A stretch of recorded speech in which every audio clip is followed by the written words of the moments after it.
What is up, everybody? You are checking out the Uncensored Pro Wrestling Podcast. I'm your WWE pay-per-view champion. It's not the. I should make a title. I should make a fake design and put it over this because this isn't the. This is an old school WWE title belt. A nice Whatever one. whatever happened to your tag title belt? I don't think Ant got ever saw it. Oh, it's in my closet. He Yeah, it's in my closet because I just got it just because it's one of my that's the only tag team title in my opinion that looked like a tag team title. I don't know, I feel like with the the undisputed ones like gray or the white stripes and the blue or the red stripes and the blue stripes. I don't. It's too much. I I like like the one gold that shit. New Age Outlaws had. the old school tag Oh, title. the old school. He has the one. I don't think you've seen him. It's like it's not really. It's is it bronze? Like how would you describe it? It's like a. He's getting it, and then there's look, see, there's and those there's are cool. yeah, that is cool, and there's two little almost like gladiator helmets on it, and I am not the champion anymore. Ant did beat me at what was it? Survivor Series. I did, but what's the next pay-per-view coming up? Royal the Rumble. Holy shit, that's a long That's time. where I won it. Listen, I gotta say, I do pretty good at Survivor Series. That's where I won this a year ago today. The Rumble was our first pay-per-view. I got both the Money in the Bank winners right. Yeah, you did that good. That's You what got Money in got the Bank me. right. We will give you your flowers for that. But we didn't introduce you. That's Christian, obviously. I also It's been good being back on the Uncensored Pro Wrestling Podcast, man. After a year or some shit. He's been arguing with everybody on X. It is amazing. No, stop saying that. I haven't argued with anybody on X in a long time. The last person, I'm not arguing with anybody. I haven't argued with anybody. R-Truth actually just liked my comment and retweeted. All right, okay. So. I'll take that. I'll take R-Truth. Okay, that's okay. The only reason John, yeah. No, I don't. The only person I've gone at it. I mean, I haven't gone at it. It's just I will say some shit that's kind of over the line. Quite frequently by some of the. I'll say so. I'm not gonna lie, and I tweeted something I'm not in 2020. Come 2024, I'm not trying to tweet bullshit, but when I see something that Dave Meltzer says that AEW could put WWE out of business, that's when I have to say, okay, fuck face. I agree. Now you're being delusional. He gave Lars Sullivan a five-star match before Kurt Angle doesn't have one. Give me a fucking break. I mean, so I name a Lars Sullivan match. Name me a Lars Sullivan match. The only one he got was for the ladder match. I can't name one. And that's because he wasn't the only one involved in it. There were 5 other guys in that match. But that's a good time because we're talking NXT. But I do want to say, I started for the Uncensored Pro Wrestling Podcast. Are we doing NXT or Raw? We're doing NXT Deadline. Okay, so we're doing Deadline. Okay, yeah. Let me get my. Ant joining us today. We got Ant, other Ant on the side right here. The hot commodity. And so I started trying to do social media a bit more. I just created an X account. Get on Twitter. Yeah. What is it? I will follow you. I have to find out. Well, the reason I'm asking is because I posted when the first time we did a thing again, I posted the link and I got damn near 2,000 fucking interactions. So then I kept checking the subscribers and it went up 15. There you go. So thank you, Christian. I started an X. I did because I have my Attitude Years season 2 coming out. So and I dropped our. I can help you get started. Please, yes. You're the social media guy, so. But I want to put it out there that I have that. So once welcome to X, yeah, welcome to the IWC. I already see pictures of Rhea Ripley and shit on my timeline. I'm make balloons happen again. Oh, I don't know. Can we do the balloons? I don't know. I guess not. Christian has to do it. Yeah, he's the one. So I'm on X. Instagram is still going live. Facebook. But yeah, so we're doing big things. 2023 is about to be over. 2024. One more pay-per-view left in the pro wrestling world. And which one's that? Oh, World's End. AEW World's End. When's that again? The 30th. The 30th. Okay. I got to get back into it. Is MJF fighting? Yeah, he's fighting Samoa Joe. If he loses, my prediction is going to be right. I predict he's going to be at the Royal Rumble. MJF? Yep. Really? Mark my words. Yep. Well, his contract is up in 2024. He loses that match against Samoa Joe, my prediction's right. I got to tell you, and I hate to say this. Go ahead. Well, I'm just saying. You say go ahead. Go ahead. No, I was just saying because I'm starting a new part-time, so hopefully I can keep up with Dynamite. Listen, Dynamite is hard to watch, but what I was just going to say is if MJF comes to WWE, not just because of MJF, because MJF is good, but who is there to watch in AEW after he leaves, aside from maybe like there's really, and that's why I don't watch it. There's nobody that captivates me enough to tune in. Swerve Strickland kind of does a little bit based on his match with Paige, but aside from that, like I was just gonna say, if he didn't have that match, then he yeah, wouldn't be saying that. Is there talk? And then they book him to WWE? Well, there's talks, and then they book him to lose to John Moxley. Yeah. Oh, what is happening here? This is coming off. So my gimmick is a hippie, and my hippie headband's falling apart as I. But we're talking about NXT today. Yes, we're talking about NXT Deadline. What date was it? I don't even remember. We were live Saturday. It was last. You guys were there. Well, I it's a fun time, so you forget. It was the 9th. The 9th. Talk about your guys' experience. I lost my voice, so okay. We get to Bridgeport. We take the train. There were mad people there. I didn't expect it to be that packed. I thought that, there would probably be a decent amount, but there was a lot of people. We first go and we get our seats. We got decent seats. They were nice seats, but we were in the wrong spot for a moment. So then we moved to our actual spot. We tried. At our actual spot, there were people sitting there, and the guy is like, I'm sitting here with my wife. She was in a different spot. I have floor seats. Can we swap? So I'm like, floor seats? Why not? So we get the seats. We go down, and they were nice seats. We were probably like 6 rows behind the announcer. But the problem was because they're floor seats, you're sitting on steel chairs, and people who are taller than you, and this one lady made her hair wrapped up in a fucking bun like a bird was about to land and shit in it. That's blocking my view. This one big guy sitting in front of us, arms out. Yeah. Then I wasn't the only one bitching about this guy. There was another guy who was probably 3 rows ahead of us. Every fucking time he could, he stood up and he's taking videos anytime. Keep in mind, he had full view. Like, he could see perfectly spinning down. Tiffany Stratton goes inside the fucking penalty box. Homeboy is up recording her in the box, like pervert. So we're snapping. Everyone's like, sit down. Can the guy in the front sit? Because he's like being obnoxiously like, he was standing up during the matches. Like, sit the fuck down. So for some of the people, which we'll talk about, Rey Mysterio, I didn't even see him when he came out. Like, you heard his music and you could see the Titantron. And I'm like, is he really that short?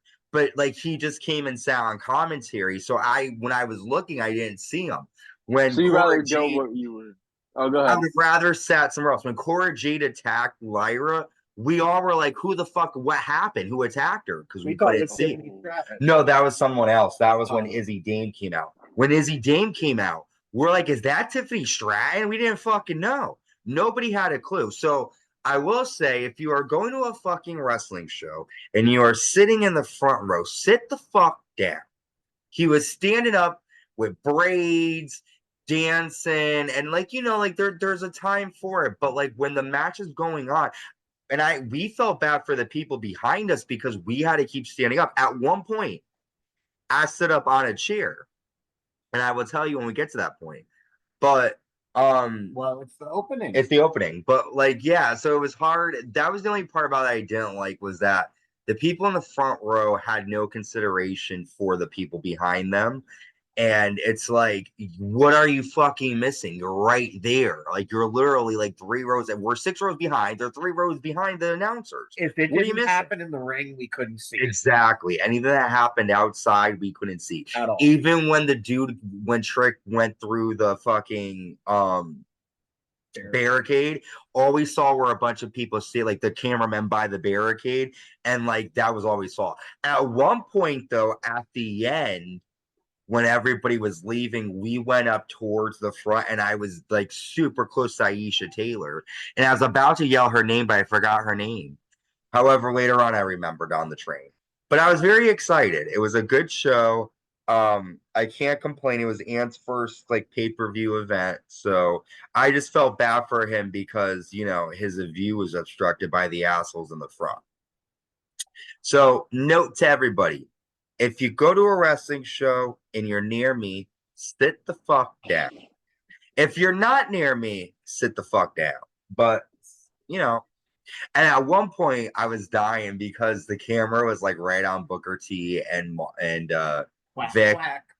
and I was like, I thought the camera was gonna like see me or something. So I'm like, fuck CM Punk and Shawn Michaels. Everyone came to see the hot commodity. That got the biggest pop of the night.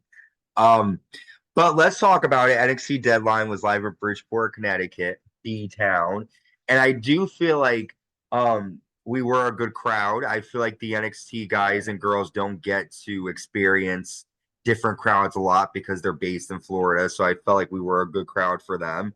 And I'll tell you throughout the night who I think got the big pops, what was happening in the arena.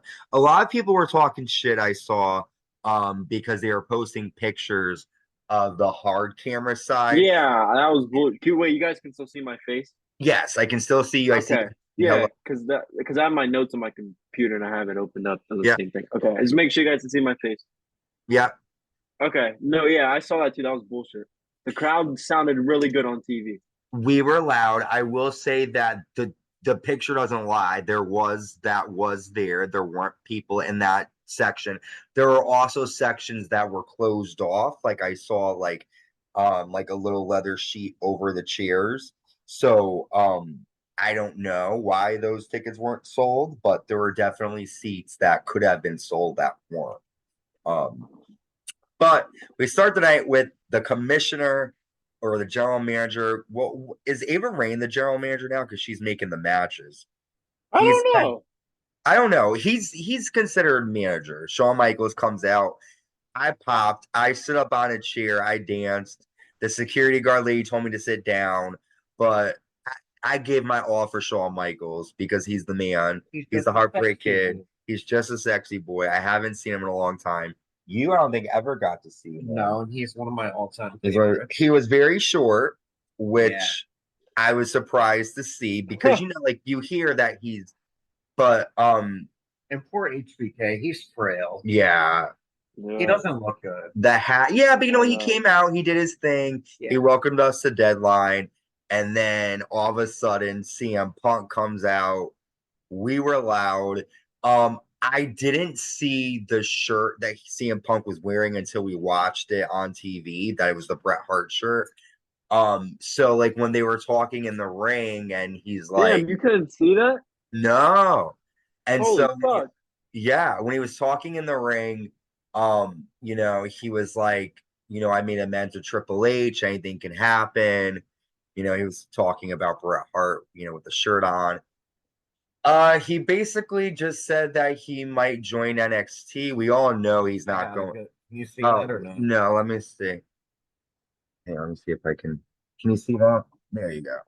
He got that. Oh, that's a really good shot. So you can see the pink, but you can't really see. That's a pretty good shot. Yeah. He got that's a good one too. Well, he's looking. Hey, let me show everybody this one. Oh, Shawn Michaels looking too. Yep. And Shawn Michaels looks like the fucking Dementor from Harry Potter.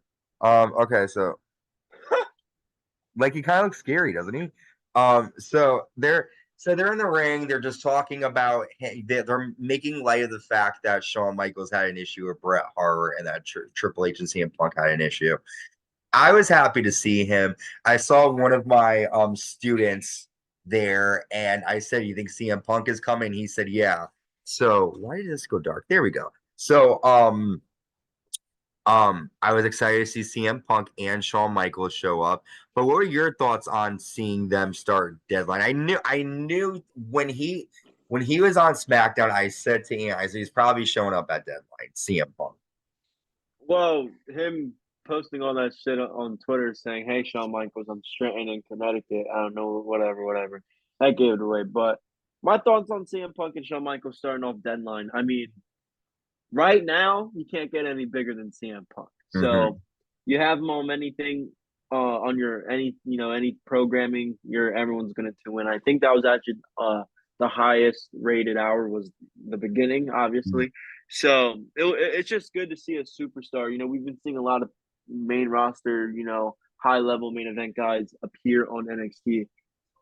It was just a good way to start a pay-per-view that, in my opinion, I thought the card didn't look too good, Yeah. but impressed me.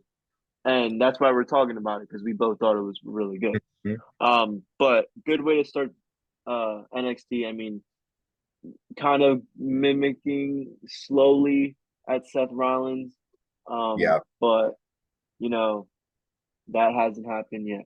No, but good way to start off NXT. I bet, you guys, for example, are not expecting to see a guy like CM Punk going to an NXT show. So this is just it's good.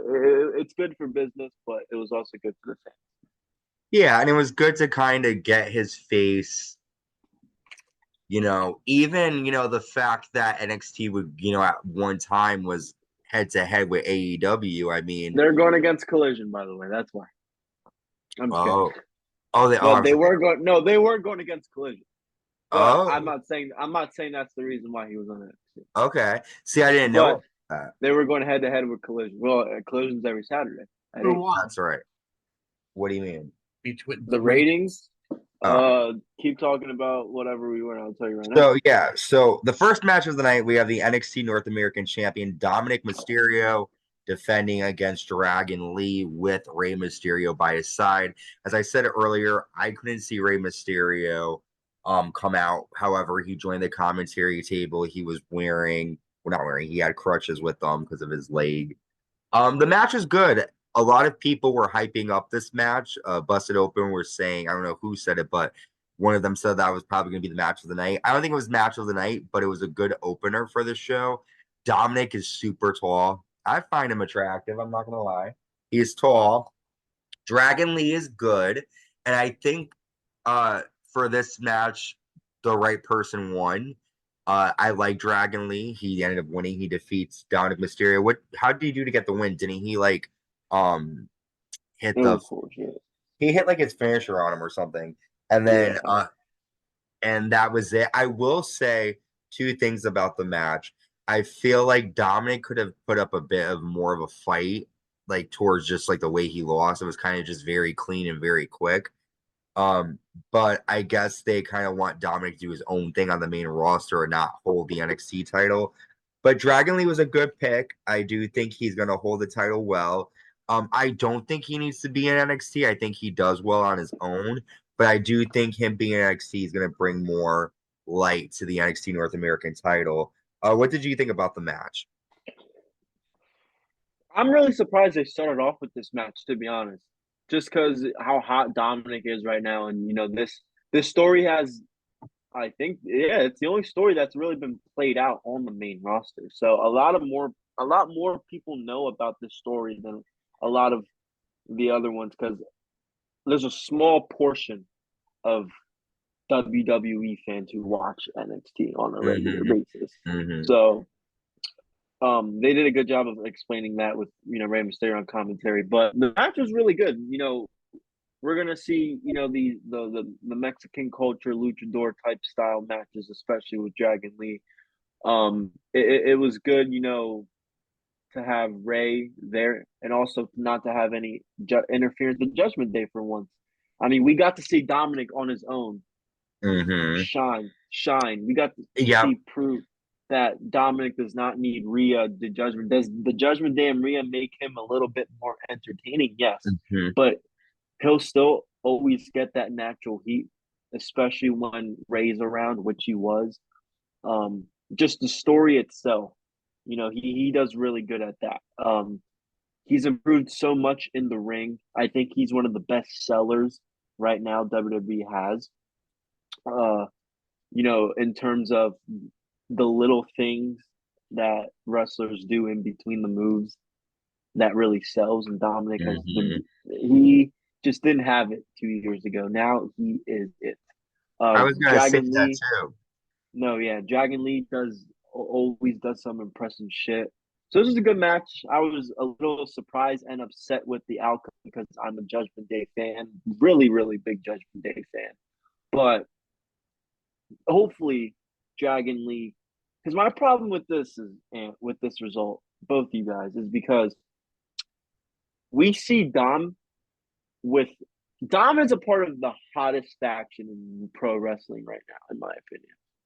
And he, like, everyone's mentioning the North American title. We saw Logan Paul mention it, right? Outside of WWE and UFC, North American champion Dominik Mysterio. So Dominik brings more attraction to it. And Dragon Lee really does not, his thing isn't promos or stories or, it's his shit's more of the lucha libre. So I just want to see that Dragon Lee's gonna elevate the title because he's not even on NXT, right? He's on SmackDown. Mm-hmm. So I don't. If you're going to drop the title to somebody, why are you dropping it to another guy on the main roster? That does not make sense to me. Other than that, good match. It's just the outcome does not make sense in my opinion. I will say, like, you did make out a good point because one of the things I was going to add about Dominik was, and I said this to Ant as we were leaving, he did a really good job playing to the crowd. He was like, after like any move he did, like if we were booing him, he looked to us. I'm sure he made eye contact with our section.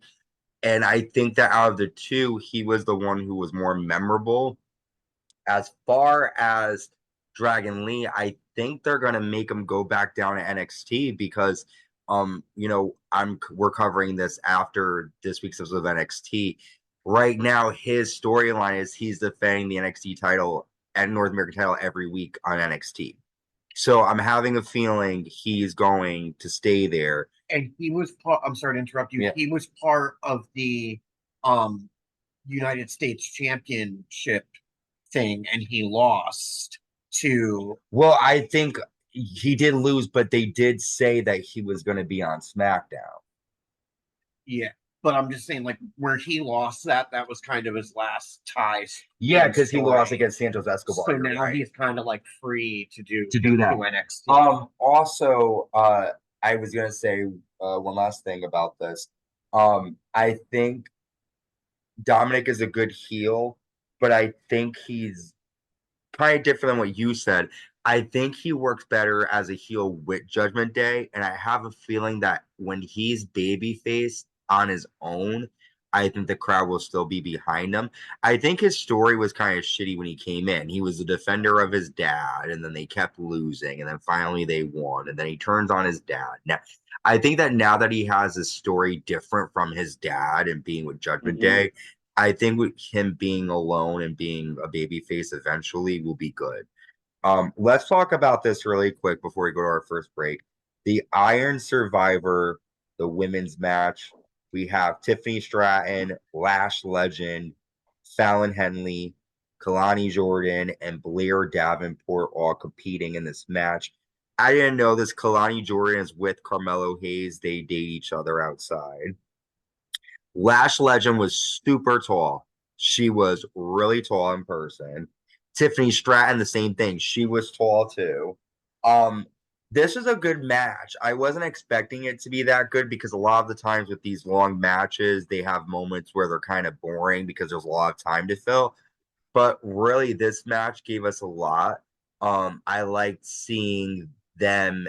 Well, The moment for me was when Tiffany jumped off the penalty box with a swanton bomb into the ring. That was cool. Fallon Henley gets pushed into the table. It breaks. And Blair Davenport surprisingly got the win. I think she got like 3 points, I think. Who do you think Blair Davenport was the right person to win this match when you watched it? From Okay. you think did the best in that? Okay. How much time do we have left? We have like 2.5 minutes. We'll continue with what you have to say. Give me your like a quick thought, then we'll. Quick thought. Okay. I don't like women's wrestling. I've been very open about this, right? But this match started out really bad. I'm not gonna lie. I'm sitting this with my girlfriend who knows nothing about wrestling, and she was like, "What the like?" They were missing each other by a long shot. The moves looked weird. It looked like a typical girl fight. Once certain wrestlers got in the match, cough, whoever the fuck Last Legend is, if they can make her into something like a Jade Cargill, I said that. something like that. I said she that. will be. She's a. I don't know if you guys know her. I didn't know who she is, but I did my research. She's a former WNBA player. Basketball She's player. fucking athletic.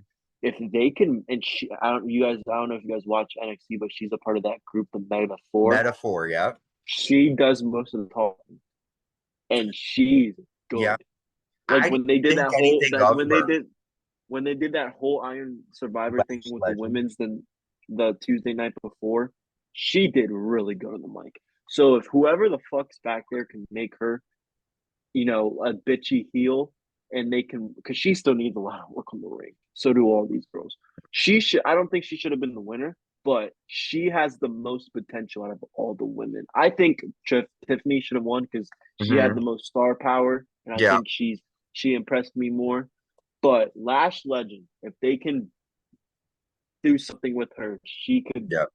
Cool. She could be. She stood out to me She too. impressed me. She stood out to me the most. But I think Tiffany Stratton was the overall. If that makes sense, she's been champion. She had the most experience. I think she looked the best in the ring. But the person who stood out to me, potential in the future, is definitely whoever that Lash Legend chick is. Well, we'll talk about Lash Legend and a lot more of NXT Deadline when we come back. We'll be right back. Stay tuned. Welcome back to the Uncensored Pro Wrestling Podcast. I'm still the hot commodity and C. That's still Christian. This is my man Amp, and we are still covering NXT Deadline. And Christian was just talking about Lash Legend. I do think I agree she was a standout. Prior to this, I'm not gonna lie, I saw some of her other stuff on NXT, and I'm talking about like earlier stuff, and I really wasn't a fan of hers.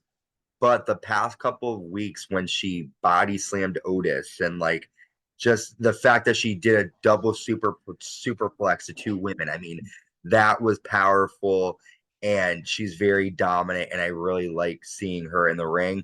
I think Tiffany Stratton was another standout. I think she did really. I mean, obviously she's great at what she does. Blair Davenport, I think, was the right person to win this because her and Lyra, they're different but similar. They're both sort of darkish characters. They both have kind of like some sort of weird, like they're not like they're very so I could see that happening for New Year's Evil. Fallon Henley did pretty decent. She, and Kalani Jordan, she was good. However, she did botch that dive. Yep.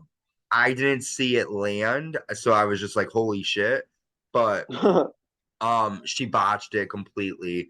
I think that with Lash Legend, though, she, out of all those girls, is very different than what's happening in NXT lately. So I agree. She stood out. Let's move on. We have our next match, Lexis King, aka Brian Pillman Jr., taking on Carmelo Hayes. And prior to the match, Hayes is telling Trick, I'm going to get him for you because Trick thinks that it was Lexis King who attacked him backstage. So they have their match. Lexis King did a good job working on Carmelo Hayes' back with all the backbreakers he did. He played to the crowd really well. He didn't do too bad. I was screaming loose cannon at him because, his dad. Carmelo Hayes did okay.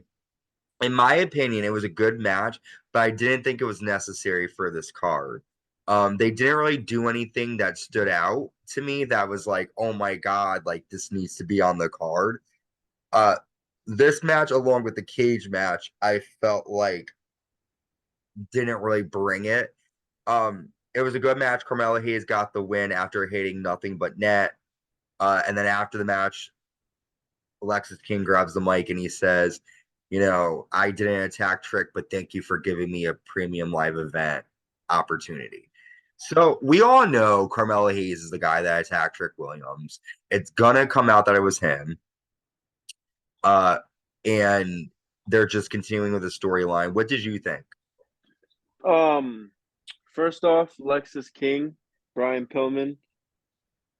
I've been very critical of him in the past, but I will say he's more impressive, or not impressive, more interesting now than he's ever been anything AEW. But like you said, this match didn't really need to be in this card. They didn't really do too much. It needed to be done for storyline purposes. I still think, I think Carmelo Hayes is guilty as fuck. But it was a decent match. We're seeing improvements with Lexis King and Carmelo Hayes. I think definitely carried.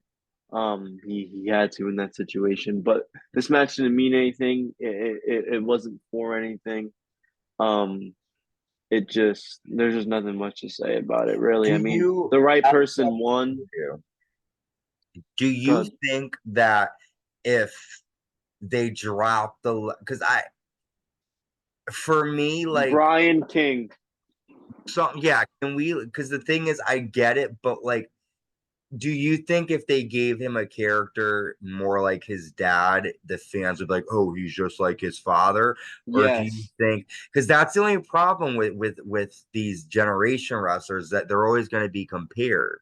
And I think that he could be like he's a big guy. He's a big guy, but he's in shape. I honestly think that like some fans need to back up a little bit, because every single wrestler that is a generational wrestler, aside from Ava Rain right now, has talked about their parent. Yeah. Even The Rock had his father in his corner at WrestleMania 13. And I get it that like, oh, he's stealing his father's gimmick. That's so easy to do. Well, so is the recycling of every fucking storyline. So is making every tag team member turn on their partner. I don't get why people would hate on it. Would make sense. If you go back to the dark side of the ring, this kid's life has been shit from like day one. If they put that and said, you know what, this wrestling business fucked up my life, so I'm here to cause carnage and fuck up this business, then I would be like, oh shit, like it makes sense. Like he's like, why would you fight for a wrestling company? Though I get it, but like this storyline of I don't like my dad, he was never around, it's not true. And like for any real fan, they know that he really did care about his dad. I feel like they really need to tap into that loose cannon thing with the family and just have it be like every fucking Samoan does the fucking running ass attack in the corner, like Nia Jax is doing the fucking bonsai drop that Yokozuna did. So like I don't understand why. Like, if it was like his uncle, then he could say, okay.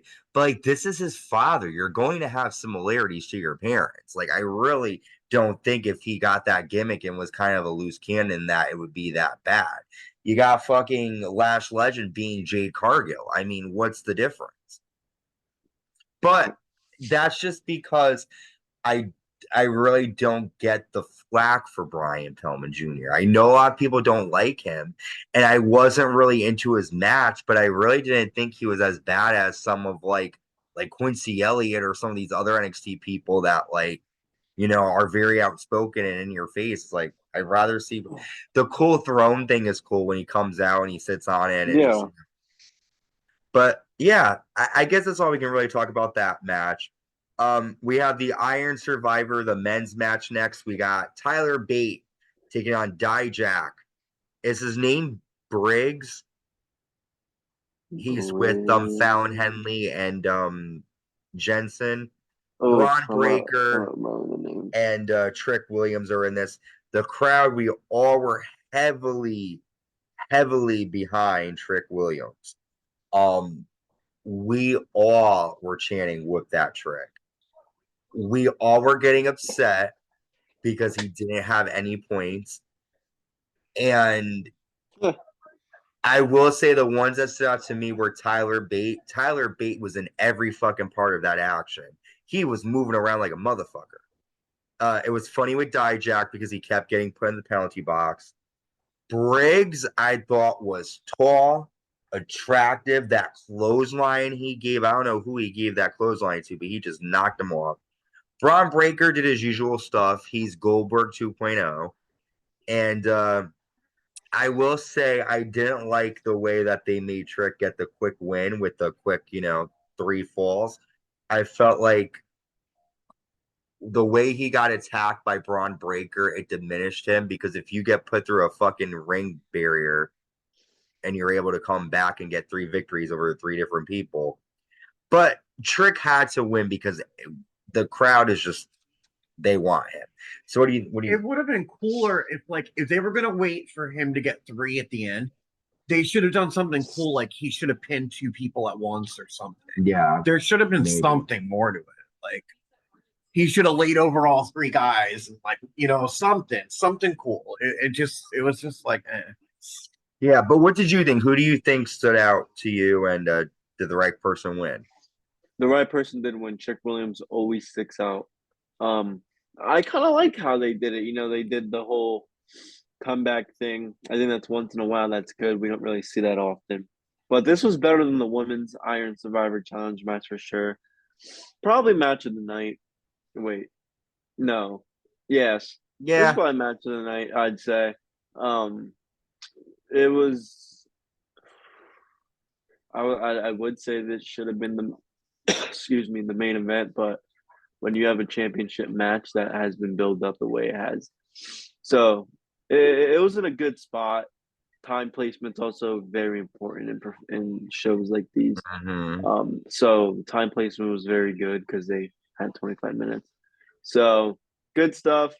All guys, Braun Breaker's the next one to move up to the main roster. yeah. He's has the most experience. He's the most impressive out of all of them, but the right man won. I agree. Good overall match. It was a good match. I do think it was better than the women's.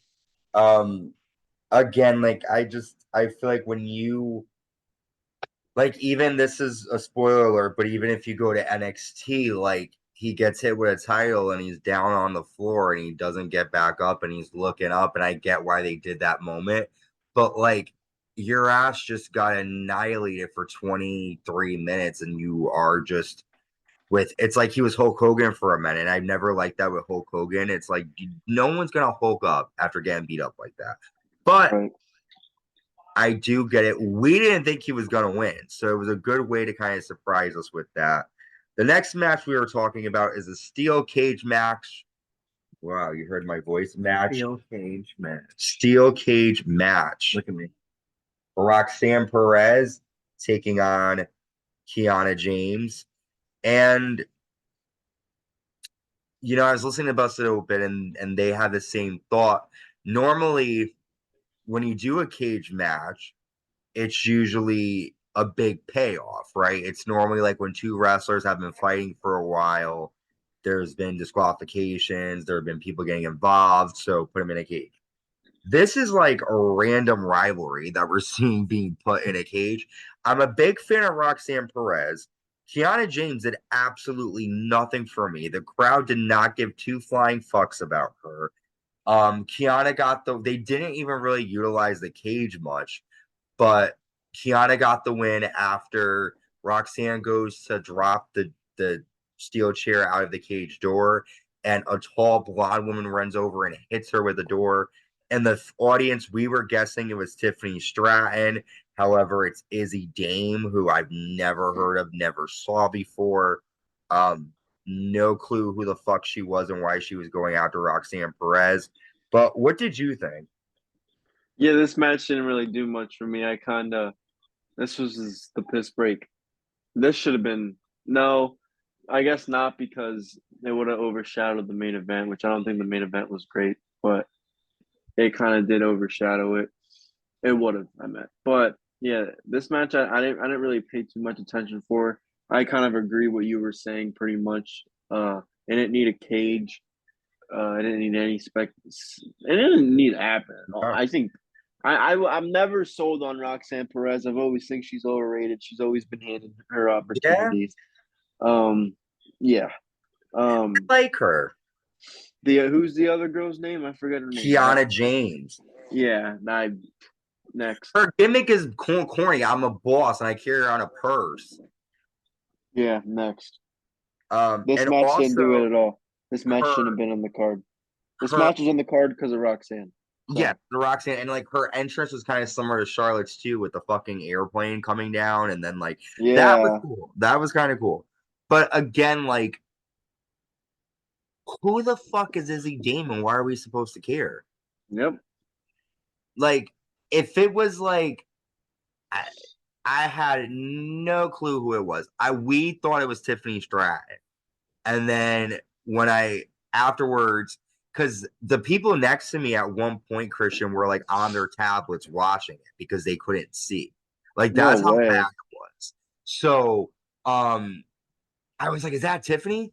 Oh, I forgot to mention earlier. I don't know why I skipped this because I didn't see it. But Cora Jade returned and Cora attacked Lyra Valkyria after the match. My wife. I was happy to see her. I think she's a little overrated. I think her tits got bigger. I didn't look, but I will next time. Cora Jade. Cora Jade, yeah. I do like this new. See, I didn't like her as a skateboarder gimmick. Yeah, that fake ass skater. Cause the father-daughter day with Cora. Yeah, Jade. he likes her. They like each other like friends. But with Cora, I like this new. She's kind of being sultry and like she's kind of being like I'm the hottest one here type, and I like that. Back to this match. I was happy to see Cora Jade, but with this Izzy girl, she really, like didn't do anything for me. Let's move on to our main event, the NXT Championship on the line. The champion Ilija Draganuv taking on Baron Corbin. Corbin came out on a motorcycle. I knew going into this wasn't going to be a great match. It's hard. I like Corbin as a person. I don't like him as a wrestler. There's just, when the guy next to me, his best gimmick was the lone wolf. Well, if that was his best gimmick, then that dude has a lot of work to do because even that sucked. So, the end came. Ilya hit a coast to coast and got the win. Really, we were kind of tired by the time this match took place. So, there really wasn't much given to us. What did you think? I mean, the entrances were cool. Corbin, I think, is super underrated. I think he makes all of his opponents look really good. But Ilya is really good too. I don't know too much about Ilija Draganuv, so I'm not familiar, what he's been doing, but just this match alone, he's good. He's good in the ring. He reminds me, he can talk a little bit. I've seen some of his promos. He reminds me of a little bit more of a little bit of a Gunther. Takes hard, hits, does a lot of good technicality.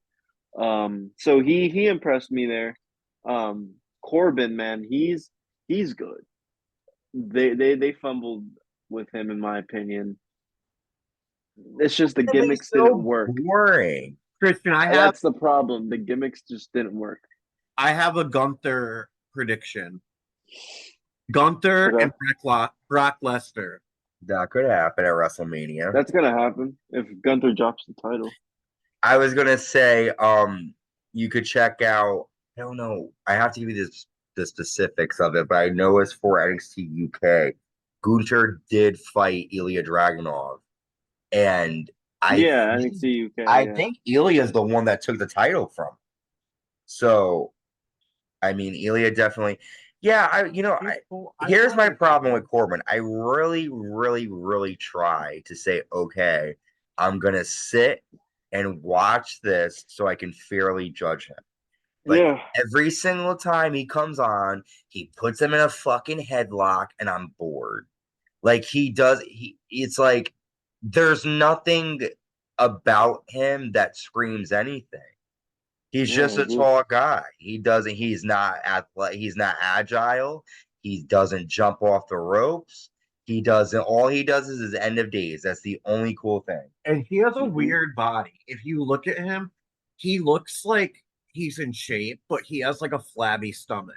Yeah. It's weird. He's a very safe wrestler, though, I will say. He's definitely tough. He is he just earned a belt in jiu-jitsu. He's intimidating. I try not to focus on the gimmick because they've all been shit, but it's like the same fucking thing with him. I thought maybe in NXT he'd become like this powerhouse monster just destroying people. No. He's just boring Baron Corbin. That should be his name. Sorry, boring Baron. But listen, I do think that I haven't seen a match of his I could really say like, okay, he did well. Like I can't. Who was he kind of fighting with in the main roster? He came on like about a year ago. It's been. Well, give him some respect. He was Kurt Angle's last opponent. He fought Kurt Angle. Yeah, but remember he came on the main roster and attacked. There was like somebody in the audience, and he came on. No one even remembers because it was that boring. I forget. It was within the last year. I couldn't tell you, dude. He attacks a lot of people. But he's been on NXT since the last year, so I really haven't been paying attention. Yeah, he moved up in like 2017, I think, and then he was on the main roster until this year, and then he moved back down. With that was it for NXT Deadline. I give it a 7.5. It wasn't great, wasn't bad. What do you think of that? What do you think? Like a 7.5. Did you enjoy it? Yeah. It was fun, but yeah. I feel like if the main event was better, and if my I was about to say there was better pay-per-views this year, but yeah. I think for me the matches that definitely people should watch would be I think both the men and women's Iron Survivor they should check out. That's really it. I mean, I really didn't think any of the other matches were really like must see. Even Dominik's match wasn't great. It wasn't that compelling. It was like he took a move by Dragon Lee and that was it, So, right. And it's just like the other thing too is that Santos Escobar beat the shit out of Dragon Lee out on SmackDown, and it's like, fuck. But NXT Deadline was good. The next NXT big, I guess it's not a pay-per-view, but New Year's Evil is coming up. Well, that's AEW. And then NXT next, their pay-per-view is Vengeance Day, which is February 4th. So with that, I want to thank everyone for tuning in. Check us out on YouTube. Search the Uncensored Pro Wrestling Podcast. Subscribe, hit the notification bell. Let us know in the comments what was your favorite match from Deadline. Do you agree with us? Do you think Baron Corbin is underrated like Christian thinks? Do you think he's boring like me? CM Punk coming back, Shawn Michaels. It was a good night. Let us know what you think. If you don't want to check us out on YouTube, or if you want to check us out on YouTube and somewhere else, you check us out on Spotify, Apple Podcasts, Amazon Music, wherever you get your podcasts. Just watch. We're three good-looking studs, so why not? And you get to see my title.